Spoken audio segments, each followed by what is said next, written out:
kind of laughing, chat. Wow, It is okay, the Talia. Wow. it. So That's Bjergsen surprising. talked about preparation. One thing I'm looking at with this is back.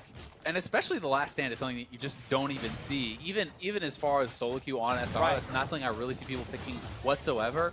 For Bjergsen, it is going to be more standard, will be the Resolve secondary tree. He's going to be playing Mirror Shell and Second Wind, so that is the flat MR as well as the regen. And it does simply look like Bjergsen is going to play the pushing game. He's going to try to win here on CS, shove in your opponent, and like it's very hard to last hit these minions properly. If they've taken any damage, they'll just die in one shot. Yeah, so you don't want to hit that caster minion before the towers hit it, because you need to just last hit it right after. It's not like on Summoner's Rift where you gotta hit the caster minion once, then the tower shot hits, and then you last hit.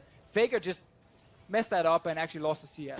The melees are also very awkward to CS because it's not like 2 hits then auto it. It is kind of like a hit and a half, so you kind of have to prep them properly to actually have them be able to be last hittable. Obviously, Syndra can be pretty good at that later on, though. Basically, the tower 2-shots the melee minions. Yep.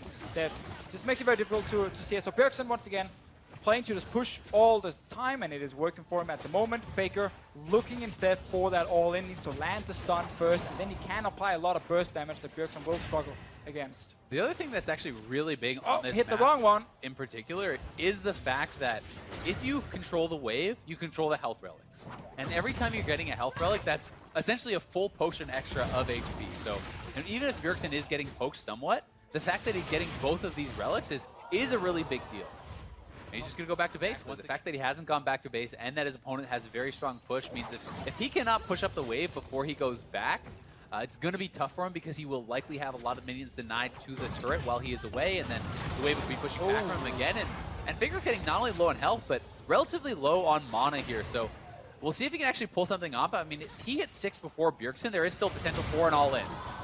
This is dirty, though, from Bjergsen. Again, so much poke landing. Got that early back. You know, he's sitting with 2 Dorns. He has boots as well.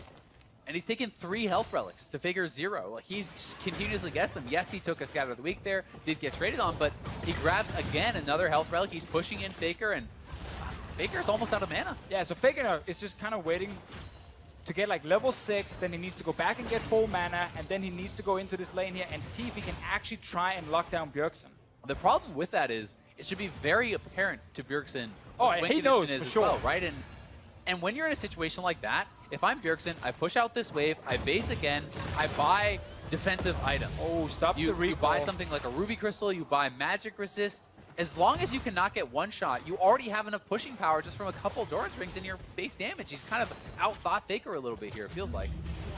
All right, so we got 50 CS hit right there from Bjergsen's side. Faker very low, no mana. Can't really fight against the Talia at the moment. Just tries to last it under this turret. The minions will not really help him here because they start hitting the casters. Gauge the fight here. Faker right now, though.